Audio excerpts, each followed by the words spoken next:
The great army is marshalled. The beacons are lit. Lord of the Rings.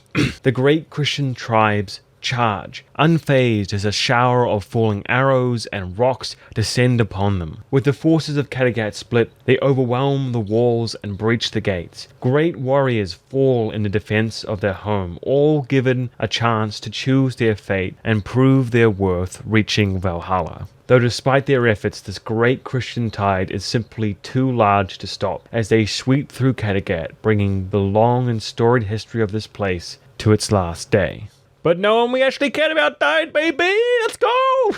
So Harald decides to take things into his own hands, in the most needlessly convoluted way, of course. Just cause, why wouldn't you want to keep things fresh? As expected, his true intentions upon joining Olaf was to gather information and relay it to Kattegat. Now, you may be thinking, why not tell literally anyone that this is your plan? So, you don't have to rely on cryptic messages and hand symbols to relay this vital intel. But you see, what you didn't take into account is that a scene I found surprisingly insightful was this brief walk and talk between the two half-brothers. They always seem to be such a striking pair, as they exist on these extreme, almost opposite ends of the leadership spectrum. Olaf lays out the facts in a stark, unarguable manner that shows how powerful going after what you want directly and aggressively truly can be.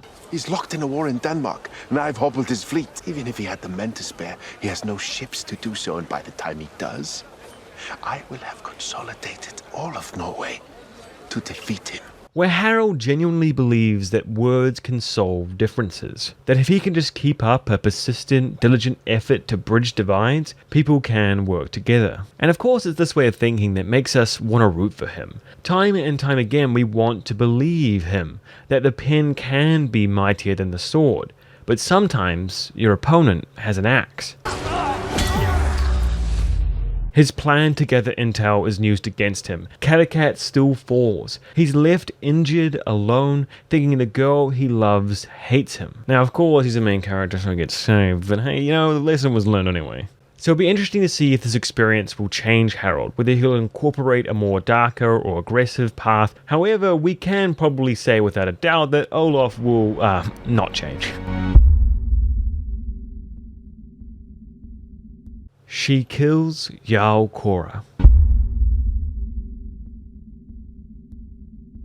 All season, I've been craving for an opportunity to see what Emma is truly capable of. We've heard time and time again from characters like Godwin how clever and dangerous she can be, but we've never been able to see it until now. So Vikings tries to do this cold open again, where out of nowhere we have this development, keeping the viewers out of the loop, having us have as much information as the Danish Queen, so that we're supposed to be misdirected again. Now, of course, from all the other times they've tricked us, we're ready for this. We're ready. We see something's up in the air. We're like, Emma was kind of acting a little bit too pathetic in her performance, trying to sell the whole idea. Like, this is Emma from Normandy. She's supposed to be a nightmare. It's honestly remarkable how quickly Godwin is able to win over the trust and support of any kind of naive soul walking into the halls of London for the first time.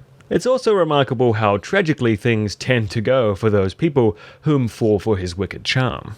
Now, I was a little surprised to find out that Godwin was a part of Emma's plan, as even though Edmund wasn't her own son, she did care for him deeply, and she knows that he's involved with that. But it seems that she's still willing to use him somewhat. There were a lot of small things I quite enjoyed about the English storyline in this episode, whether it's just her personally overseeing the changing of the bedsheets, as she tries to look for that reassurance that she's rightfully taken her place here, or Fortbeg nonchalantly chewing away at his chicken as she proposes her plan, even though he knows it's part of his scheme in the first place. What a way to sell it. And how Godwin snaps at the Mercians, giving her a chance to proverbially be the good cop in the situation, winning over their trust, and of course the implied sex scene between her and Godwin, and then when she says, "You called me a queen" in the throne room. Excellent storytelling, amazing acting, fulfilling payoff all round, a stellar episode for England. Over the last few episodes, we've seen Leif kind of faltering in his beliefs, and we see that doubled down on in this episode. Whether it was the way he was disturbed by the sacrifice in the main hall, reflecting almost the exact same ritual that turned off Kore to the whole paganism. On the scene where he talks about how Harkon fights for her people, Freydís for her gods, and even the enemy has purpose, but he feels like he has none. The only reason he truly has to fight is for them, for their future.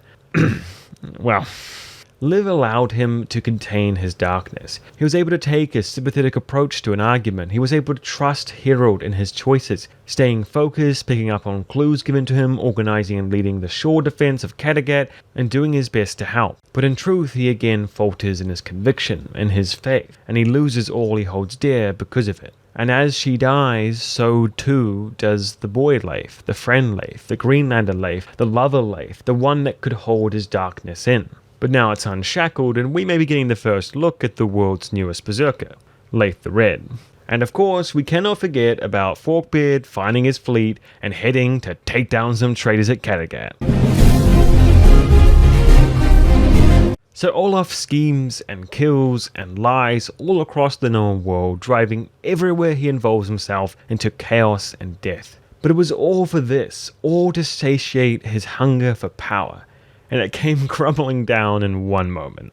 I absolutely love the way they played this scene, with all the men abandoning him one by one until even the last man runs out. Then he sulks and cries, watching the throne he worked so hard for slip away. For a moment when he stared, I thought he might stay, to go down with his ship like a captain. But of course, this is Olaf here, just strips off his noble clothes to blend in with the crowd and flees like a baby. So there you have it, folks. That was Vikings Valhalla Season 1. And it was great. It was super good. It was everything I wanted it to be. It had amazing characters and good fight scenes. It may have been a bit short, actually. We could have got some more episodes. Thank you. Next time, Season 2. But I loved it. I thought it was great. And clearly, I wasn't alone, as you guys have come along this journey with me at every step, every new character, every death, every trial. We've kind of fell in love with the show together, and it's been so fun to interact with you guys, hear your comments, to live this show with you. We can only hope for a speedy Season 2 and some more development to these awesome stories, because I'm so ready for more. Skål, my friends. No, Alflin.